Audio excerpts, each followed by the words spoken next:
श्री कृष्णा। आज अपन नया chapter start करने वाले हैं। हालांकि ये जो चैप्टर है उसी से कनेक्टेड है, क्योंकि एनसीईआरटी में सिस्टम ऑफ पार्टिकल के नाम से है, system of particle and rotational motion. तो हमने अभी तक जो पार्ट कंप्लीट किया है वो पार्ट है सिस्टम ऑफ पार्टिकल। अब आज के लेक्चर में अपन रोटेशनल मोशन के बारे में स्टडी करने वाले हैं। तो एक्चुअली में अब पहले तो इसका अपन रोटेशनल मोशन समझने की कोशिश करते हैं कि ये रोटेशनल मोशन एक्चुअली में होता क्या है। जैसे अब जैसे मैं बात करता हूँ कि मेरे पास एक पार्टिकल है, मास m। ये पार्टिकल जो है ऐसे v स्पीड से मूव कर रहा है। तो यहाँ पे यदि देखूं कि ये मोशन कैसा मोशन होगा, ये मोशन है मेरे पास लीनियर मोशन। ये मेरे पास जो मोशन दिख रहा है वो कैसा है, लीनियर मोशन है। एक और अपन देखते हैं, जैसे मान लो कि कोई पार्टिकल इस टाइप से मोशन कर रहा है, इस पाथ में मोशन कर रहा है। जैसे पार्टिकल है v स्पीड से पार्टिकल चल रहा है, ये यहाँ पे v, यहाँ पे v और यहाँ पे v। जब पार्टिकल यहाँ पहुंचेगा तो यहाँ पे वेलोसिटी v आएगी। तो ऐसे ये पार्टिकल क्या है, ये मोशन कर रहा है। तो ये जो मोशन है, इस मोशन को अपन बोलते हैं curvy linear motion. Curvy linear motion, curvy linear motion. Actually में ये जो कर्वी लीनियर मोशन है या लीनियर मोशन है, ये ट्रांसलेटरी के ही पार्ट है। इसके पार्ट है ट्रांसलेटरी मोशन के ही पार्ट है। ये दोनों के दोनों यदि बोलूं, ये एक्चुअली में ये ट्रांसलेटरी मोशन ही है। इसके बारे में थोड़ा सा और समझेंगे कि ट्रांसलेटरी मोशन एक्चुअली में होता क्या है। ट्रांसलेटरी मोशन, अब यदि मैं बात करूं जैसे कि कोई पार्टिकल है, ये सर्कुलर मोशन कर रहा है, सर्किल में मोशन कर रहा है v स्पीड से। इसकी जो रेडियस है r है, r रेडियस के सर्किल में ये मोशन कर रहा है। तो एक टाइप से देखा जाए तो ये भी क्या है, ट्रांसलेटरी मोशन है। इसको हालांकि अपन क्या बोलते हैं, सर्कुलर मोशन, और ये भी एक ट्रांसलेटरी मोशन का ही पार्ट है, सर्कुलर मोशन। तो अभी मैं तीन मोशन के बारे में जाना, एक तो लीनियर मोशन और कर्वी लीनियर मोशन, और एक जो है एक पार्टिकल जो है सर्कुलर मोशन में चल रहा है। ये भी एक टाइप से देखा जाए तो ये भी एक ट्रांसलेटरी मोशन है। तो फिर रोटेशनल मोशन क्या है, अभी तो रोटेशनल मोशन के बारे में तो आया नहीं। सर्कुलर मोशन रोटेशनल मोशन में काउंट नहीं होता। यदि सर्कुलर मोशन यदि रोटेशनल मोशन में काउंट होता तो हम बोल देते कि सर्कुलर मोशन तो अपन पढ़ चुके हैं, इसका मतलब रोटेशनल कंप्लीट हो गया। तो ऐसा नहीं है, क्योंकि सर्कुलर मोशन रोटेशनल मोशन नहीं है, बट जो सर्कुलर मोशन की जो कंसेप्ट है वो रोटेशनल मोशन में यूज होगी। अब एक एग्जांपल और लेते हैं अपन। जैसे मैं बोलता हूँ कि एक रॉड है, इस रॉड को इस पॉइंट पे क्या कर दिया, हिंज कर दिया।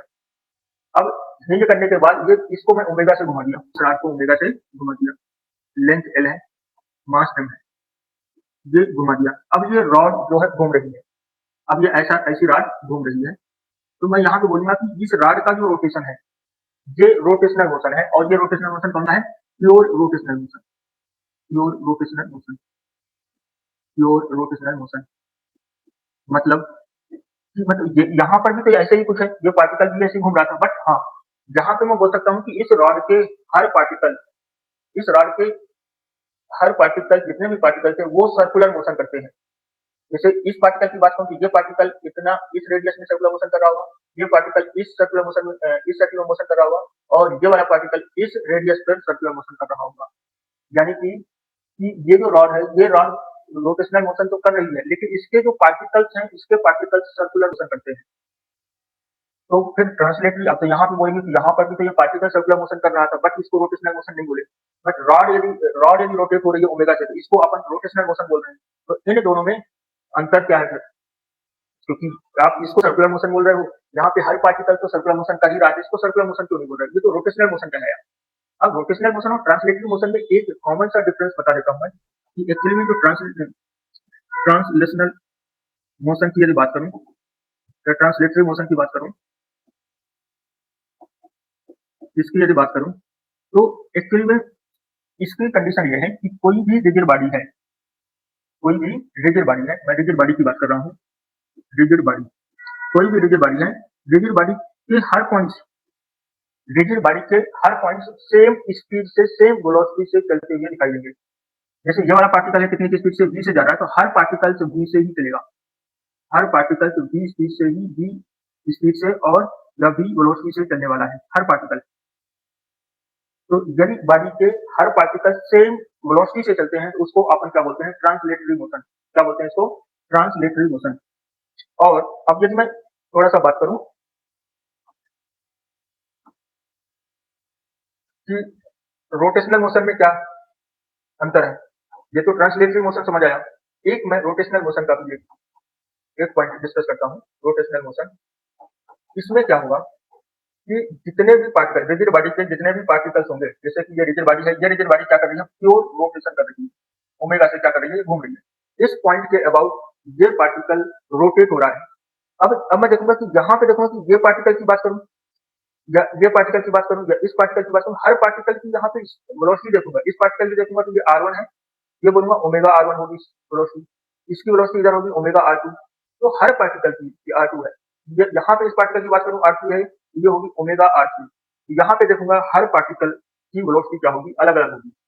बट ट्रांसलेटरी मोशन में हर पार्टिकल की वेलोसिटी सेम होती है, बट रोटेशनल मोशन में जितने पार्टिकल्स होंगे, हर पार्टिकल्स की जो वेलोसिटी होगी वो अलग अलग होगी। यही वजह है कि इसको रोटेशनल मोशन बोलते हैं। तो ये यदि ऐसा होता है तो इसको अपन क्या बोल दिए, प्योर रोटेशन, प्योर रोटेशन। अब इसमें ट्रांसलेटरी मोशन में एक बार और देखते हैं अपन, और समझने की कोशिश करते हैं। यहाँ पे ट्रांसलेटरी मोशन में यदि अपन समझें तो हर पार्टिकल की वेलोसिटी क्या है, सेम है, और रोटेशनल मोशन में हर पार्टिकल की वेलोसिटी क्या है, अलग अलग है। यही बेसिक अंतर है। एक तो अंतर ये समझ आया, दूसरा अंतर अभी देख रहे हैं अपन। दूसरा अंतर इन दोनों में ये है कि जितने भी ट्रांसलेटरी मोशन होते हैं, ट्रांसलेटरी मोशन होते हैं, हर पार्टिकल किसी एक पार्टिकल के रेस्पेक्ट में बाकी पार्टिकल रेस्ट में दिखाई देंगे। कैसे होंगे, रेस्ट में होंगे, यानी कि उनका कोई मोशन नहीं होगा। एक पार्टिकल के रेस्पेक्ट में दूसरे पार्टिकल का जो मोशन होगा वो कैसा होगा, रेस्ट होगा। कोई सा भी एक पार्टिकल ले लो आप, जैसे मैं बात करूं कि यहाँ पे ए, यहाँ पे बी, तो velocity of A with respect to B यदि बात करूंगा तो velocity of A minus velocity of B, relative motion के हिसाब से यहाँ पर लिखें तो velocity of A with respect to velocity of B equal to velocity of A minus velocity of B. उस हिसाब से देखें तो अब अभी अपन डिस्कस किए हैं कि ट्रांसलेटरी मोशन के हर पार्टिकल्स की वेलोसिटी क्या होती है, सेम होती है। उस हिसाब से देखें तो इन दोनों पार्टिकल की वेलोसिटी यदि सेम है तो इनका रिलेटिव मोशन कैसा होगा, रेस्ट होगा। मतलब रिलेटिव वेलोसिटी कैसी होगी, जीरो होगी। इसका मतलब है कि एक पार्टिकल के रेस्पेक्ट में हर पार्टिकल की वेलोसिटी कैसी होगी, जीरो होगी, यानी कि हर पार्टिकल रेस्ट में दिखाई देगा। अब रोटेशनल मोशन की यदि बात करूं तो अब रोटेशनल मोशन में देखूं तो जैसे इस पार्टिकल की बात करूं, इस पार्टिकल की वेलोसिटी इधर है, इसकी इधर है। एक पार्टिकल के रेस्पेक्ट में, जैसे मान लो इसके रेस्पेक्ट में ही बात करूं, इसके रेस्पेक्ट में ये वाला पार्टिकल कैसा है, ये सर्कुलर मोशन कर रहा होगा। ये वाला पार्टिकल क्या कर रहा होगा, ये भी सर्कुलर मोशन कर रहा होगा। ये वाला पार्टिकल क्या कर रहा होगा, ये भी सर्कुलर मोशन कर रहा होगा। यानी कि यदि बॉडी रोटेशनल मोशन है, प्योर रोटेशनल मोशन है, तो इसका मतलब है कि एक पार्टिकल के रेस्पेक्ट में दूसरे पार्टिकल का जो मोशन होगा वो कैसा होगा, सर्कुलर मोशन होने वाला है। तो ये पॉइंट भी निकल के आया कि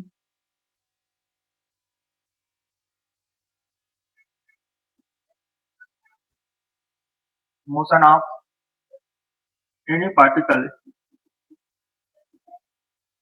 on body with respect to other particle कैसा होने वाला है, सर्कुलर मोशन, सर्कुलर मोशन। एक पार्टिकल का मोशन दूसरे पार्टिकल के रेस्पेक्ट में जो बॉडी पे ही है, कैसा मोशन होगा, सर्कुलर मोशन होगा। लेकिन ट्रांसलेटरी मोशन में क्या होगा कि एक पार्टिकल के रेस्पेक्ट में दूसरे बाकी पार्टिकल्स कैसे नजर आएंगे, रेस्ट में नजर आएंगे। ये कॉमन डिफरेंस है इन दोनों में। तो दो डिफरेंस मैंने बताया, एक ट्रांसलेटरी मोशन में क्या है, पहला ये है कि हर पार्टिकल की स्पीड और वेलोसिटी क्या होने वाली है, सेम होने वाली है, ठीक है। और यदि अपन बात करें रोटेशनल मोशन में, तो रोटेशनल मोशन में हर पार्टिकल की स्पीड और वेलोसिटी अलग अलग होती है। यहाँ तक क्लियर हो गया। दूसरा अंतर इन दोनों में ये है कि जो ट्रांसलेटरी मोशन होते हैं, एक पार्टिकल के रेस्पेक्ट में बाकी पार्टिकल्स का मोशन कैसा होता है, रेस्ट होता है। और रोटेशनल मोशन में यही यदि बात करें अपन, तो एक पार्टिकल के रेस्पेक्ट में बाकी पार्टिकल्स का मोशन कैसा होता है, सर्कुलर मोशन होता है। इसलिए इसलिए जब भी ऐसा कहीं दिखता है, इसका मतलब है वो रोटेशनल मोशन है। और एक पार्टिकल के रेस्पेक्ट में बाकी पार्टिकल्स रेस्ट में दिखाई देते हैं, इसका मतलब वो ट्रांसलेटरी मोशन है। अब जैसे मैं अभी बात किया था कि एक पार्टिकल है ये जो सर्किल में घूम रहा है, तो अब यहाँ इस स्टैंड में देखूंगा तो इस स्टैंड में हर पार्टिकल की वेलोसिटी v ही रहने वाली है और एक ही डायरेक्शन पे है। इसका मतलब इसलिए इसको मैं क्या बोल दिया था, ट्रांसलेटरी मोशन बोला था। इसलिए इसका नाम, इसलिए इस मोशन को बोला था ट्रांसलेटरी मोशन। ट्रांसलेटरी मोशन की जो एक्चुअल डेफिनेशन है वो यही है कि एक पार्टिकल के रेस्पेक्ट में बाकी पार्टिकल्स यदि रेस्ट में है, इसका मतलब है वो ट्रांसलेटरी मोशन है। और यदि एक पार्टिकल के रेस्पेक्ट में दूसरे पार्टिकल्स के मोशन यदि सर्कुलर मोशन आते हैं तो उसको बोलते हैं रोटेशनल मोशन। अब जैसे एक एग्जांपल लेते हैं अपन, जैसे कि जो प्लैनेट्स होते हैं सन के अराउंड कैसा मोशन होता है, सन के अराउंड उनका मोशन कैसा होता है, प्लैनेट्स सन के अराउंड कैसा मोशन करता है। तो देखो इसको अपन समझते हैं। अब जैसे मान लेते हैं कि ये मेरे पास यहाँ पे सन है और यहाँ पे क्या है, प्लैनेट है। ये प्लैनेट ऐसा मोशन कर रहा है, तो सन के रेस्पेक्ट में यदि मैं बात करूं तो ये जो डिस्टेंस होगी, इस प्लैनेट ये जो प्लैनेट का रेडियस होगा, इस प्लैनेट के रेडियस से कई गुना ज्यादा होगा, कई गुना ज्यादा होगा। इस वजह से सन से इस प्लैनेट को जब अपन देखेंगे, ये प्लैनेट एक पॉइंट मास जैसे बिहेव करेगा। कैसा बिहेव करेगा? पॉइंट मास जैसे। जैसे ये इधर मूव करेगा, तो हर पार्टिकल्स की वेलोसिटी एक ही होगी। इस वजह से मैं बोलूंगा कि सन के अराउंड सभी प्लैनेट का जो मोशन होता है वो कैसा होता है, सर्कुलर मोशन होता है। लेकिन जब प्लैनेट अपने एक्सिस के अबाउट, ये मेरे पास प्लैनेट है, ये प्लैनेट अपनी एक्सिस के अबाउट जब रोटेट करता है ओमेगा से, तो हर पॉइंट, इस पॉइंट की बात करूं या इस पॉइंट की बात करूं या इस पॉइंट की बात करूं, तो हर पॉइंट की वेलोसिटी अलग अलग आती है। इसलिए प्लैनेट अपनी एक्सिस के अबाउट जब रोटेट करता है तो वो कैसा मोशन होता है, रोटेशनल मोशन। और जब सन के अराउंड प्लैनेट रोटेट होता है, सन के अराउंड जब प्लैनेट रिवॉल्व करता है, तो उस मोशन को अपन बोलते हैं सर्कुलर मोशन। चलो अब आगे चलते हैं, जहां तक की बात क्लियर हो गई। अब रोटेशनल मोशन के बारे में थोड़ा सा और देखते हैं।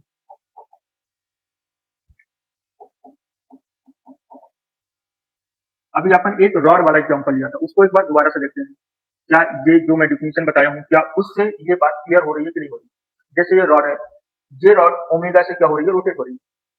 अब इस पार्टिकल की बात करूं, ये लेंथ यदि एल है, इस पॉइंट की बात करूंगा तो इसकी वेलोसिटी ओमेगा इंटू एल होगी। और सेंटर ऑफ मास की यदि वेलोसिटी की बात करूं तो वो होगी ओमेगा एल बाई टू, क्योंकि सेंटर ऑफ मास यहाँ से एल बाई टू डिस्टेंस पे होने वाला है। तो अब देखो ये पॉइंट और इस पॉइंट की स्पीड अलग है, वेलोसिटी अलग है, और इस पॉइंट की निकालूंगा तो भी अलग आएगी, इसकी निकालूंगा तो अलग आएगी, सबकी अलग अलग आएगी। इस वजह से ये मोशन कैसा है, प्योर रोटेशनल मोशन है। इसको अपन क्या बोलेंगे, ये क्या है, pure rotational motion, pure rotational motion. अब थोड़ा समझते हैं कि कोई ऐसी कुछ भी बॉडी है, इस बॉडी पे ये बॉडी जो है इस एक्सिस के अबाउट ओमेगा से क्या हो रही है, रोटेट हो रही है। अब ये पार्टिकल यदि रोटेट हो रहा है तो इसके पास काइनेटिक एनर्जी होगी। अब इसकी काइनेटिक एनर्जी की यदि बात करूं तो हर पार्टिकल की वेलोसिटी अलग अलग है, इस वजह से मुझे हर पार्टिकल की काइनेटिक एनर्जी अलग अलग लिखनी पड़ेगी। फिर इसके बाद सबका क्या करना पड़ेगा, समेशन करना पड़ेगा। तो मैं ऐसे बहुत सारे पार्टिकल्स मान लेता हूँ। एक पार्टिकल ये है r1 डिस्टेंस पे, इसकी वेलोसिटी ओमेगा r1 हो गई। ऐसे ही एक पार्टिकल ये मान लिया, इसकी वेलोसिटी कितनी हो गई, ओमेगा r2।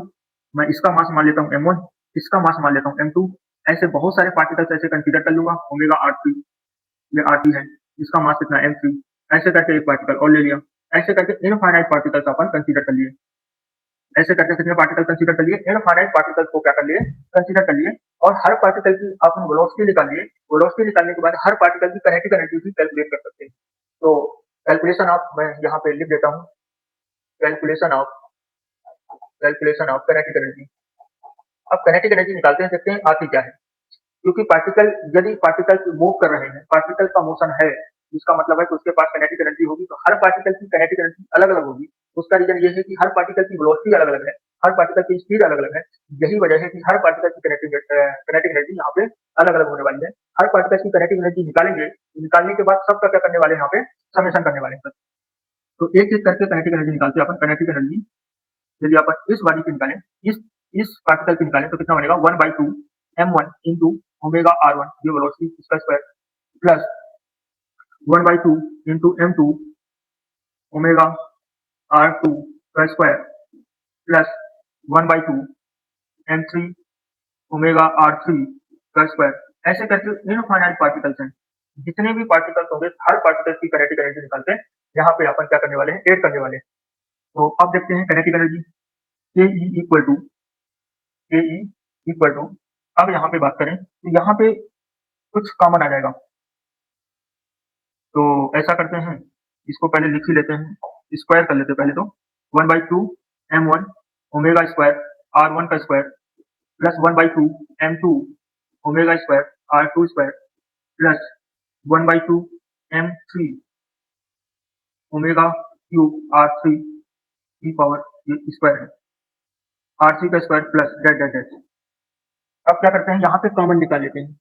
इसको थोड़ा सा ऊपर कर रहे हैं, इसको थोड़ा सा ऊपर अपन कर रहे हैं, तो ये क्या बनने वाला है, यहाँ से कॉमन क्या आ रहा है, ओमेगा स्क्वायर कॉमन आ रहा है, ठीक है, और 1/2 कॉमन आ रहा है, तो 1/2 कॉमन ले लिया, तो यहाँ पे m1 r1 का स्क्वायर प्लस m2 r2 का स्क्वायर प्लस m3 r3 का square plus dash dash dash, फिर ओमेगा स्क्वायर कॉमन है। अब यहाँ से देखें तो ये जो क्वांटिटी आ रही है, इस क्वांटिटी का कुछ नाम है। मेरे पास जो काइनेटिक एनर्जी है, सबकी काइनेटिक एनर्जी लिख लिया, हर पॉइंट की काइनेटिक एनर्जी लिख करके क्या कर दिया, ऐड कर दिया। ऐड करने के बाद जो मेरे पास रिजल्ट मिला, वो रिजल्ट क्या आया, 1/2 m1 r1 का स्क्वायर प्लस m2 r2 का स्क्वायर, ऐसे करते करते ये जो क्वांटिटी जो अंदर लिखी है ब्रैकेट में, इस क्वांटिटी को बोलते हैं मोमेंट ऑफ इनर्शिया। ये एक टर्म यहाँ पे बना दिए, उस टर्म का नाम, ये एक कांस्टेंट क्वांटिटी है, ये जो है r1 और मास पे डिपेंड करेगी, और वो क्वांटिटी क्या है, मोमेंट ऑफ इनर्शिया। वो क्वांटिटी क्या आने वाली है, मोमेंट ऑफ इनर्शिया। अब जैसे अपन ट्रांसलेटरी मोशन में भी पढ़े थे, न्यूटन का जो फर्स्ट लॉ था, फर्स्ट लॉ क्या था, लॉ ऑफ इनर्शिया। उसका ये बोलना था कि जिस बॉडी का इनर्शिया ज्यादा होगा, उस बॉडी को मूव कराना थोड़ा सा टफ है। जिस बॉडी का मोमेंट ऑफ इनर्शिया कम है, वो बॉडी आसानी से मूव कर सकती है, बट जिस बॉडी का मोमेंट ऑफ इनर्शिया ज्यादा होता है, सॉरी, जिस बॉडी का इनर्शिया ज्यादा होता है, उस बॉडी को ट्रांसलेटरी मोशन कराना थोड़ा सा टफ होता है। इनर्शिया ज्यादा है, अपन फर्स्ट लॉ में पढ़े थे, यदि इनर्शिया ज्यादा है, फर्स्ट लॉ में पढ़े थे अपन कि यदि इनर्शिया ज्यादा है, इसका मतलब है कि मोशन क्या होने वाला है, मोशन डिफिकल्ट होगा। मतलब आप कोई बॉडी रखी है, जिस बॉडी का मास ज्यादा होगा, जिस बॉडी का मास ज्यादा होगा, उस बॉडी का इनर्शिया भी ज्यादा आने वाला है, ये भी था। तो अब इस बॉडी को जैसे चलाना है, जैसे ये 2 kg की बॉडी है और एक रखी है 20 kg की बॉडी, इन दोनों बॉडी में किसको चलाना बहुत आसान है, 20 kg या 2 kg। तो मुझे समझ आता है कि जिसका इनर्शिया ज्यादा होगा, उसको चलाना क्या है, डिफिकल्ट है। इस वजह से मैं 20 kg वाली बॉडी पे, 20 kg वाली बॉडी को चलाना थोड़ा सा टफ होगा, 2 kg वाली बॉडी आसानी से चल सकती है, क्योंकि उसका इनर्शिया क्या है, कम है। यदि मास यदि ज्यादा है तो इनर्शिया ज्यादा है, इनर्शिया ज्यादा है तो उस बॉडी को मोशन कराना थोड़ा सा क्या होगा, टफ होगा। वही सेम काम यहाँ पर भी है। सेम काम यहाँ पर कैसे है कि मोमेंट ऑफ इनर्शिया जिस बॉडी का ज्यादा होता है, मोमेंट ऑफ इनर्शिया जिस बॉडी का ज्यादा होता है, उस बॉडी को रोटेट कराना थोड़ा सा डिफिकल्ट होता है, क्योंकि ये ट्रांसलेटरी मोशन की बात करते हैं यहाँ पे किस मोशन की बात करते हैं अपन, ट्रांसलेटरी मोशन की बात करते हैं, ट्रांसलेटरी मोशन। तो ट्रांसलेटरी मोशन कराना यहाँ पे टफ होता है जब इनर्शिया ज्यादा होता है, लेकिन यदि मैं मोमेंट ऑफ इनर्शिया की बात करूँ, जिस बॉडी का मोमेंट ऑफ इनर्शिया ज्यादा है, उस बॉडी को रोटेट कराना डिफिकल्ट है, उस बॉडी को क्या कराना, रोटेट कराना है, यानी कि रोटेशनल मोशन कराना थोड़ा सा क्या होगा, टफ होगा। यहाँ पे मैं ऐसा बोल सकता हूँ कि यदि इनर्शिया किसी बॉडी का बढ़ता है, तो रोटेशनल मोशन कराना थोड़ा सा क्या होगा, टफ होगा। रोटेशनल मोशन, रोटेशनल मोशन कराना क्या होगा, थोड़ा सा डिफिकल्ट होगा, डिफिकल्ट होगा। जैसे यहाँ पे अपन बात की, यदि इनर्शिया जिस बॉडी का ज्यादा है, उस बॉडी का ट्रांसलेटरी मोशन कराना क्या होगा, डिफिकल्ट होगा। वही सेम काम मोमेंट ऑफ इनर्शिया में भी है। मोमेंट ऑफ इनर्शिया क्या करता है कि जिस बॉडी का मोमेंट ऑफ इनर्शिया ज्यादा होगा, उस बॉडी को रोटेट कराना थोड़ा सा क्या हो जाएगा, डिफिकल्ट हो जाएगा। अब आगे चलते अपन, तो एक टर्म अपन डिफाइन किए, मोमेंट ऑफ इनर्शिया, ये जो मेरे लिए बहुत इंपॉर्टेंट टर्म है, तो इसलिए मोमेंट ऑफ इनर्शिया के बारे में अपने को करना बहुत जरूरी है, क्योंकि इस चैप्टर में मोमेंट ऑफ इनर्शिया यदि पता है, तो ही मैं रोटेशनल मोशन के बारे में बता सकता हूँ कि बॉडी को कितना रोटेट कराना कितना आसान है। हम कैसे मोमेंट ऑफ इनर्शिया का यूज करके हमें कैसे पता चलेगा कि कौन सी बॉडी जल्दी रोटेट होगी, कौन सी बॉडी को रोटेट कराने में थोड़ा सा क्या है, डिफिकल्टी महसूस होगी। तो हेडिंग डालते हैं अपन, moment of inertia, moment of inertia. अभी अपन मोमेंट ऑफ इनर्शिया की टर्म लिखे थे, अब इसको सिस्टमैटिक वे से पढ़ते हैं कि मोमेंट ऑफ इनर्शिया है क्या। एक्चुअली में जैसे मान लो कि ये मेरे पास एक एक्सी है और ये मेरे पास एक क्या है, एक बॉडी है मास m की, और ये बॉडी यहाँ से कितने डिस्टेंस पे है, d डिस्टेंस पे है, ये कितने डिस्टेंस पे है, d डिस्टेंस पे है। तो अब यहाँ पे मैं देख रहा हूँ कि इस बॉडी को क्या करना है, रोटेट कराना है। तो अब इस एक्सिस के अबाउट मोमेंट ऑफ इनर्शिया कितना होगा। यदि मोमेंट ऑफ इनर्शिया कम होगा तो आसानी से रोटेट होगी, यदि मोमेंट ऑफ इनर्शिया ज्यादा होगा तो उस बॉडी को घुमाना थोड़ा सा डिफिकल्ट होगा। तो इसलिए सबसे पहले अपन क्या, मोमेंट ऑफ इनर्शिया के बारे में ही जानकारी को लेनी पड़ेगी। तो मोमेंट ऑफ इनर्शिया निकालते कैसे हैं, तो अभी अपन जो टर्म डिफाइन किए थे, तो उस हिसाब से I equal to mass into perpendicular distance, axis से ये डिस्टेंस कितनी है, d है, तो md स्क्वायर। ये क्या है, mass of body, mass of body, और ये क्या है मेरे पास, जो डी है, ये डी है मेरे पास distance distance from distance of body from axis, distance of body the system from from axis. ये जो अपन लिख रहे हैं ये पॉइंट मास बॉडी के लिए लिख रहे हैं, इसके लिए लिख रहे हैं ये पॉइंट मास बॉडी, ये किसके लिए है, पॉइंट मास बॉडी के लिए है। अब इसका मतलब, अब देखो इसके लिए जो है यूनिट की बात करूं, एसआई यूनिट, एसआई यूनिट क्या बनेगी, मास की एसआई यूनिट होती है केजी और डिस्टेंस की होती है मीटर, तो मीटर स्क्वायर। फिर इसके बाद अब एसआई यूनिट सीजीएस यूनिट भी देख लेते हैं, सीजीएस यूनिट, तो यहाँ पे केजी को क्या लिखेंगे ग्राम, मीटर को सेंटीमीटर स्क्वायर। अब डायमेंशन फार्मूला की बात करें, आई का डायमेंशनल फार्मूला, तो यहाँ से देखें तो एम का कितना, कैपिटल एम, ये एल स्क्वायर। अब अपन यदि बात करें ये कैसी क्वांटिटी है, ये एक स्केलर क्वांटिटी है, ये क्या है, स्केलर क्वांटिटी है। अब ये मोमेंट ऑफ इनर्शिया है, ये जो मोमेंट ऑफ इनर्शिया होगा, ये मोमेंट ऑफ इनर्शिया कभी भी नेगेटिव नहीं होता, moment of inertia can never be negative, moment of inertia, moment of inertia can never be negative, can never be negative, कभी भी नेगेटिव नहीं होता ये हमेशा पॉजिटिव वैल्यू या जीरो वैल्यू देता है। यदि कोई ऑब्जेक्ट, यदि कोई पॉइंट मास बॉडी एक्सिस पे ही रखी है तो उसका मोमेंट ऑफ इनर्शिया जीरो होगा।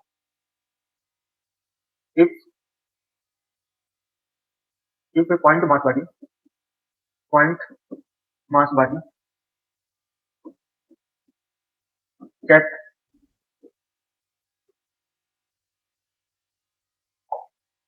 on the axis of rotation,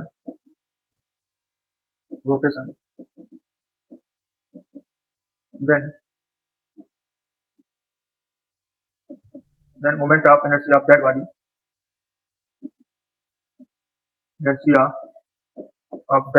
is zero।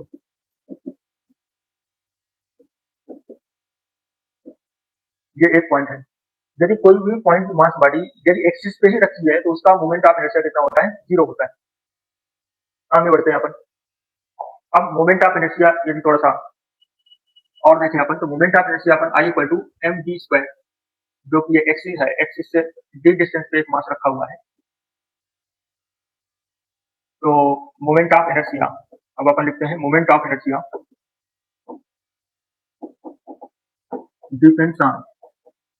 Depends on पहला पॉइंट किस पे डिपेंड करेगा, एक तो मास ऑफ बॉडी पे डिपेंड करेगा, ये बात तो है, ये लिख लेते हैं मास ऑफ बॉडी। दूसरा पॉइंट क्या है, डी पे डिपेंड कर रहा है, यानी कि distance of body from axis, distance of body from axis. एक और लिखें अपन, axis of rotation, axis of rotation पर भी मोमेंट ऑफ इनर्शिया डिपेंड करेगा, एक्सिस ऑफ रोटेशन। अब जैसे ये एक्सिस, ये अभी एक्सिस यहाँ पर है, यदि मैं ये एक्सिस चेंज कर दूं तो मोमेंट ऑफ इनर्शिया भी चेंज हो जाएगा। अब कुछ छोटे छोटे एग्जांपल्स कर लेते हैं, जैसे एक एग्जांपल अपन लेते हैं, ये एक एक्सिस है, इस एक्सिस के इस साइड एक मास रखा हुआ है जो 4 kg का है, ये कितने मीटर है, ये मान लेते हैं 3 मीटर है, और एक बॉडी जो है इधर रखी हुई है जिसका मास है 9 kg और ये डिस्टेंस है 2 मीटर। अब मुझे इस एक्सिस के अबाउट मुझे मोमेंट ऑफ इनर्शिया बताना है क्या होगा, या मैं इस एक्सिस का नाम दे दूं एक्स वाई एक्सिस, तो मैं बोलूं calculate moment of inertia about X Y axis.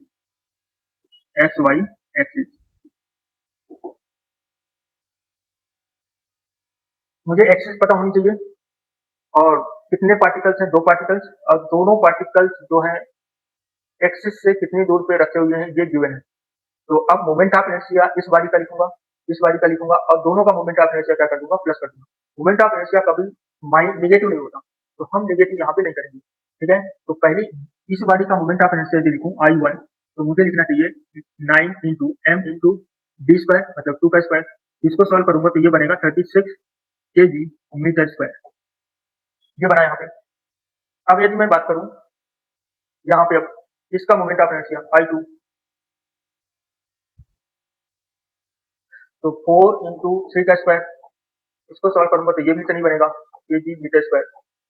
अब मुझे total net moment of inertia X Y axis के अबाउट निकालना है, तो मैं बोलूंगा यहाँ पे I net equal to I1 plus I2। ये कितना बनेगा 36 प्लस 36 यानी कि कितना 72 केजी मीटर स्क्वायर। ये इसका क्या होगा मोमेंट ऑफ इनर्शिया होगा। तो एक बार देख लेते हैं कि एक्चुअली में अपन क्या क्या देख लिए।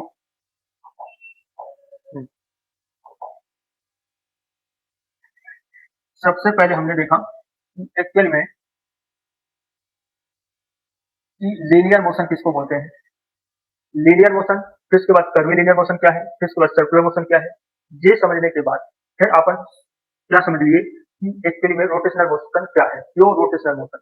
अब इनमें जो अपन पढ़े हैं उसमें ये एक चीज बहुत इंपॉर्टेंट है कि एक्चुअली में ट्रांसलेटरी मोशन और रोटेशनल मोशन में डिफरेंस क्या है, क्योंकि जब तक यही पता नहीं होगा, जब तक इन दोनों में डिफरेंस पता नहीं होगा तब तक हम पता ही नहीं लगा सकते कि कौन सी बारी सर्कुलर मोशन कर रही है और कौन सी बारी रोटेशनल मोशन कर रही है।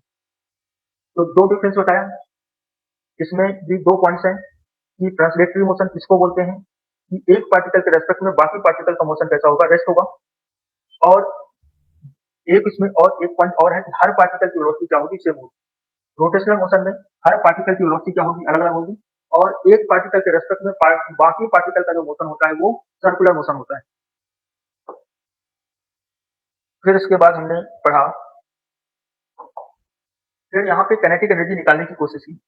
यदि कोई पार्टिकल सर्कुलर मोशन या रोटेशनल मोशन कर रहा है तो उसकी काइनेटिक एनर्जी कितनी आने वाली है। तो उसकी काइनेटिक एनर्जी जो निकल के आई वो ये एक्सप्रेशन आया, और ये जो एक टर्म जो यहाँ पे आई है इस टर्म का नाम दे दिया गया मोमेंट ऑफ इनर्शिया। जिस बॉडी का मोमेंट ऑफ इनर्शिया ज्यादा होता है उसको रोटेट कराना थोड़ा सा क्या हो जाता है, डिफिकल्ट हो जाता है।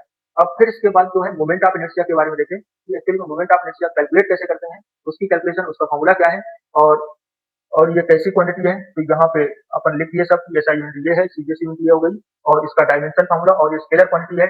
और मोमेंट ऑफ इनर्शिया कभी भी निगेटिव नहीं हो सकता, इसके बारे में भी अपन बात कर लिए हैं। एक पॉइंट यहाँ पे भी लिखे हैं, वो पॉइंट ये बताता है कि कोई भी पॉइंट बॉडी एक्सिस पे ही रख देते हैं तो उसका मोमेंट ऑफ इनर्शिया कितना होता है, 0 होता है। ध्यान दे रखिए आप। फिर इसके बाद हमने पढ़ा कि मोमेंट ऑफ इनर्शिया किस क्वांटिटी पे डिपेंड करता है। तो एक तो मेरे पास निकल के आया मास पे, दूसरा distance of body from axis, फिर तीसरा जो पॉइंट है एक्सिस ऑफ रोटेशन, और फिर इसके बाद एक एग्जांपल करके देखें कि मोमेंट ऑफ इनर्शिया कैसे कैलकुलेट करते हैं। इसके आगे अपन अगली क्लास में देखेंगे कि मोमेंट ऑफ इनर्शिया कैसे कैलकुलेट करेंगे। एक सिंपल सा एग्जांपल आज की क्लास में लिया हूँ, अगली क्लास में बहुत सारे न्यूमेरिकल प्रॉब्लम यहाँ पे लेने वाला हूँ कि मोमेंट ऑफ इनर्शिया निकालते कैसे हैं। और एक्चुअल में अभी तो मैं पॉइंट मास बॉडी का निकाला हूँ, अगली क्लास में मैं कॉन्टिन्यूस बॉडी का भी मोमेंट ऑफ इनर्शिया कैलकुलेट करेंगे, जैसे कि रॉड है, रिंग है, डिस्क है, इन सब का मोमेंट ऑफ इनर्शिया अपन अगली क्लास में कैलकुलेट करने वाले हैं। तो फिर मिलते हैं अपन अगली क्लास में। जय श्री कृष्णा।